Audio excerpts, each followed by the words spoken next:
What's up, you ugly, stupid losers? Ryomen Sukuna here, back to pilot the channel as usual. Today we've got a very special video. It's about something that's been requested for a long time, a video about pandas. Specifically, if a character in Jujutsu Kaisen was a panda, what would it be like? Perhaps, I don't know. People just said pandas in general, so today we are talking about an animal.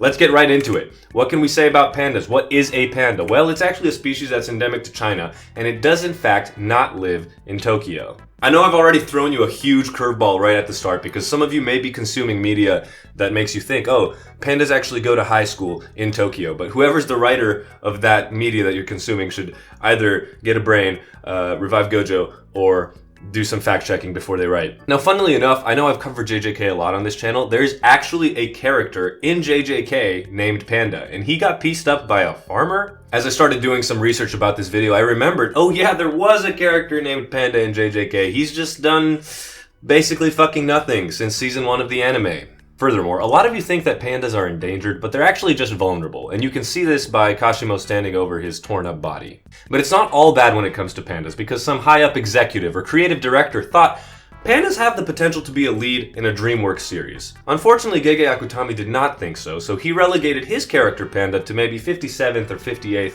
most important character since season 1.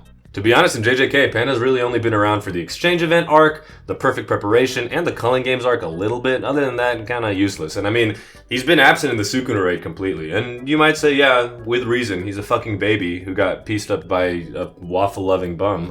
I know, it's just tough. Although, pandas do something much more goated. They have the largest Asian American food chain named after it. Now, this channel and myself, I think of myself as both an entertainer and an educator, and I'm gonna put you onto some fact that you probably didn't know before, but in the real world, pandas actually don't have a gorilla and triceratops form. So, I hope I alleviated some of your confusion and we can move on to the next slide, asking how strong is Panda? Now, this first point is particularly important to me. They are strong enough to give 10th grade Luca the runs. After a tough game of basketball, I could not scarf that down. And to be honest, I have an iron stomach, so it might have been in like a triceratops form or something. But pandas also have one of the strongest bites out of any land mammal. Wow! So in any work of fiction where pandas are characters, man, you can bet that they're pretty strong. But guys, these next two facts are gonna blow you away. I mean, they can swim and even climb trees, so they're extremely versatile in combat. Plus, they have wrist bones that act like thumbs. And if you look at this infographic here, it's almost like they have 6 fingers if you count that little false thumb.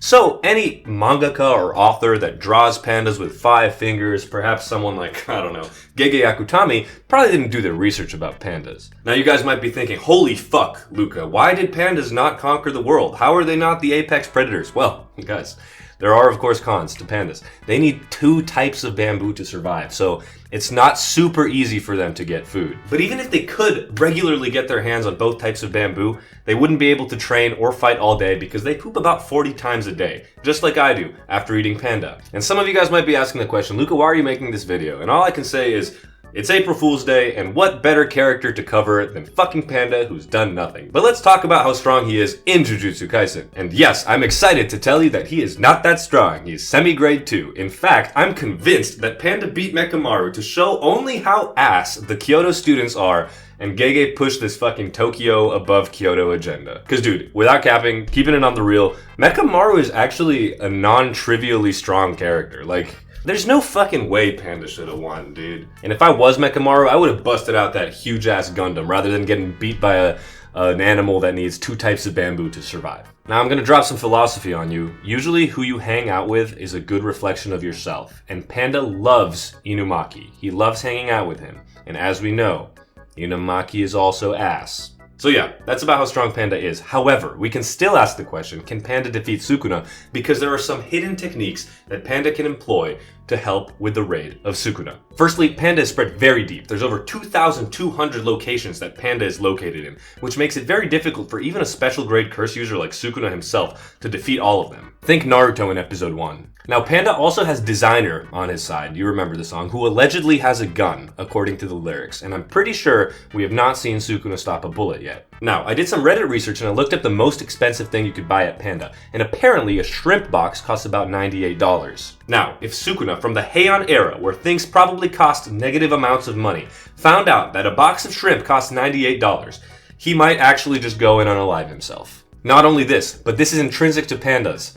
they have access to the Wuxi Finger Hold, which enables a powerful skadoosh if charged up. Also, Po looks fucking weird in this picture, does he not? I'm low-key surprised how long Kung Fu Panda has been going on. But if there's anything that you need to be convinced that Panda does stand a chance against Sukuna, it is that he did not run from him after being told that all humans in the vicinity must not move. That means that Panda, heeding Sukuna's instruction, knowing that he wasn't talking to Panda, said, I don't need to run. Put your dukes up. Yes, he did end up running, but I'm pretty sure that was just to save Kusakabe. If it was a one-on-one scenario, Sukuna was dust. So, in conclusion, what can we say about Panda? Pandas are pretty cool animals with some interesting facts. I hope you learned some today. I know I did. Not only that, but Panda Express is really overpriced. Just like Chipotle. I mean, they used to be so fucking cheap, and now all of a sudden they're like mid-tier options. Come on, dude.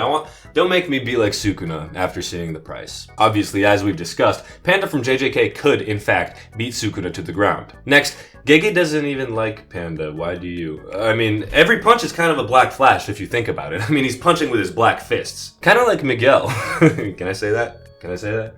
Cancel speedrun. Actually, fits in character to Gojo. Also, Miguel video on Wednesday. Next, Panda also has a pretty cool color scheme. He would have been cooler if the white was red, you know, the color of Shadow the Hedgehog. But guys, if there's one thing that you have to take from this video, I hope it's this. He will continue doing nothing in the critically acclaimed manga by Gege Akutami, Jujutsu Kaisen. Consider liking and subscribing if you enjoyed. Panda enjoyers, if you expected more of a video, unfortunately you got the April 1st edition. But I guess if there's enough of an outcry, I can redo the video, although Panda's done fucking nothing, so I don't know what we can talk about. I can make a YouTube short about it. Honestly, I have been thinking about making YouTube shorts about things that I want to talk about but don't deserve a full-length video, so stay tuned for those. Panda PR team, let me hear you in the comments below. Why?